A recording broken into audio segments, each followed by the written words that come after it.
चामराजपेट ईदगाह मैदान के ताल्लुक से एक बड़ी खबर है। चामराजपेट ईदगाह मैदान के ताल्लुक से हाई कोर्ट के सिंगल बेंच ने स्टेटस को मेंटेन करने का आदेश दिया है। एक बहुत ही बड़ी खबर है। ये इंटरिम ऑर्डर है। हाई कोर्ट ने ये फैसला सुनाया है कि जिस तरह से पहले वहाँ ईद की नमाज़ें हुआ करती थी और बाकी अयाम में वहाँ खेल कूद के लिए बच्चे इस्तेमाल करते थे, जिस तरह से वो प्ले ग्राउंड था या फिर जिस तरह से प्ले ग्राउंड और नमाज़ें ईद की नमाज़ें अदा की जाती थी वैसे ही वो कंटिन्यू रहेंगी। यानी कि एक बहुत बड़ी राहत है। हाई कोर्ट के इस ऑर्डर के बाद अब ये स्टेटस को मेंटेन है। यहाँ पे सिर्फ ईदें की नमाज होंगी और बाकी अयाम में खेल कूद बच्चे इस्तेमाल कर सकते हैं। एक बहुत ही बड़ी खबर है।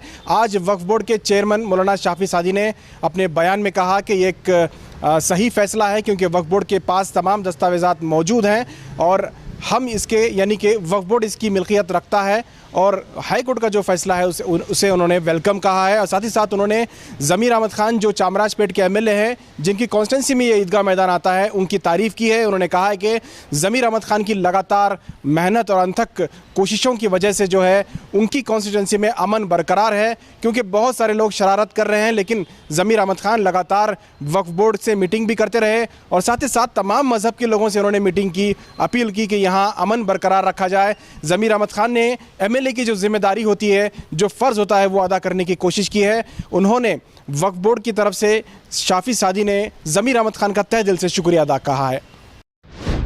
हाई कोर्ट के इंटरिम ऑर्डर के आने के बाद चामराजपेट के एमएलए ज़मीर अहमद खान ने आज वक्फ बोर्ड के मरकज़ी दफ्तर पहुंचकर मौलाना शाफी सादी और वक्फ बोर्ड के ज़िम्मेदारान से उन्होंने मुलाकात की। साथ ही साथ इनके साथ में चामराजपेट के कांग्रेस लीडर बीके अल्ताफ़, जीए बाबा और दीगर अहम लीडरान शामिल रहे। एडवोकेट इस्माइल ज़बीउल्लाह का ख़ास करके शुक्रिया अदा किया गया और साथ ही साथ लीगल टीम जो है एडवोकेट जय कुमार पाटिल, रियाज खान वगैरह तमाम लोगों का यहाँ पर शुक्रिया अदा किया गया। साथ इस वक्त इस मुलाकात में जो है सीएमए के ज़िम्मेदारान ज़हीरुद्दीन और दीगर ज़िम्मेदारान भी मौजूद रहे। एमएलए ज़मीर अहमद खान ने इसी पर जोर दिया कि तमाम मज़हब के लोग मिलजुल कर रहना बहुत ज़रूरी है। किसी भी मामले को उठाकर जो है इस तरह से नफ़रत फैलाना बिल्कुल गलत बात है और चामराजपेट कॉन्स्टिट्यूंसी में अमन बरकरार रखने के लिए वो आगे भी इसी तरह से काम करते रहेंगे। उन्होंने अपने बातचीत में ये जाहिर की।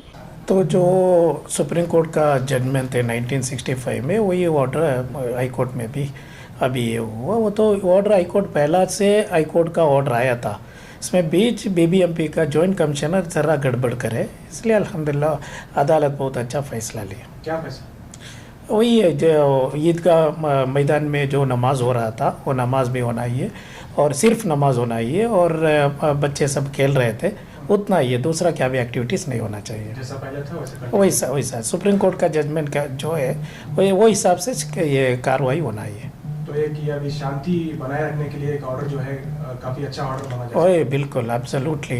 क्या है बोले तो ये कुछ लोग हिंदू मुसलमानों का बीच ज़रा फसादात फैलाने का कोशिश कर रहे थे, उनको सब बहुत अच्छा एक ये काउंटर है हमारा कोर्ट का, ये अदालत का आज का फैसला बहुत अच्छा है। और क्या हिंदू मुसलमानों का बीच क्या भी प्रॉब्लम ही नहीं था, ज़माने से जो चले का रहे थे वही करना करके पूरा चामराजपेटे का हिंदू मुसलमान इसमें इत्तेफाक है। तो ज़रा बाहर लोग कुछ गड़बड़ करने का कोशिश कर रहे थे, उसको बीबीएमपी जॉइंट कमिश्नर कुछ उनका ज़रा मौका दिए। वो जो बीबीएमपी जॉइंट कमिश्नर का ख़िलाफ़ जो कानून का कार्रवाई करना हमें वो भी कर रहे, सीएमए और हमें मिल के कर रहे। तो ये जो टीम है आपकी, एक कामयाबी है आपकी टीम की, लीगल टीम है आपकी, क्या कहना चाहिए? मैं बहुत शुक्रगुजार हूँ हमारा ये लीगल टीम को, स्पेशली एक महीने से लगातार दिन रात मेहनत पड़े और कानून का दायरा में बैठ के जो कर सकते वो पूरा हमारा कर्नाटक का जितना सीनियर एडवोकेट्स है उनको बुलाए, हमारा मुस्लिम लीडर्स को बुलाए, इतिहास से चर्चा करके फैसला करें। उसमें हमारा चामराजपेट एमएलए का ज़मीर अहमद साहब का बहुत बड़ा मेहनत है।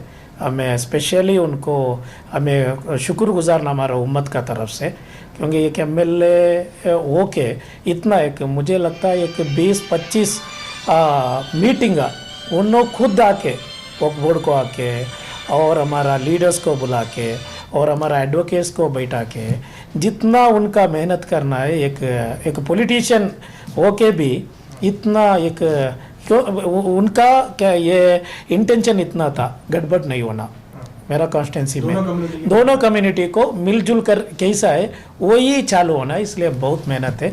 मैं वक्फ बोर्ड का तरफ से पूरा हमारा मुस्लिम कम्युनिटी का तरफ से मैं स्पेशल थैंक्स मैं अदा करता हूँ। उसके साथ साथ हमारा एक लीगल टीम, हमारा लॉ कमेटी चेयरमैन रियाज खान साहब और जय कुमार पाटिल साहब और हमारा इस्माइल ज़बीउल्ला और एडवोकेट विनय, इनका एक टीम वर्क है ना हमारा बोर्ड का लीगल टीम का साथ।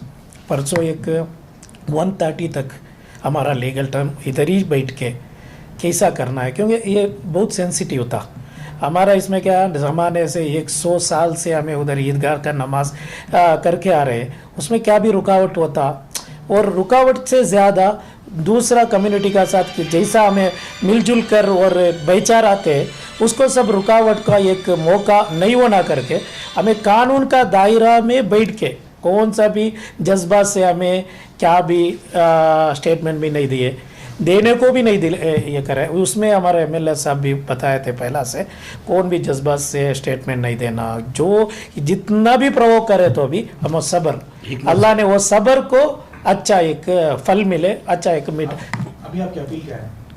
अपील पूरे हमारा कम्युनिटी को, हमारा अदालत का भरोसा जो था वो अल्हम्दुलिल्लाह बढ़ गए, वो अब अदालत का वो भरोसा अभी भी हमना और हमारा ज़्यादा हुआ। उसके साथ साथ मैं कम्युनिटी को इतना मेरा मुतालबा ये है, कम्युनिटी कभी भी जज्बात को नहीं जाना, जो भी फैसला मसला है हमें हिकमत से और डिप्लोमेटिक से और कानून का दायरा में बैठ के करना चाहिए।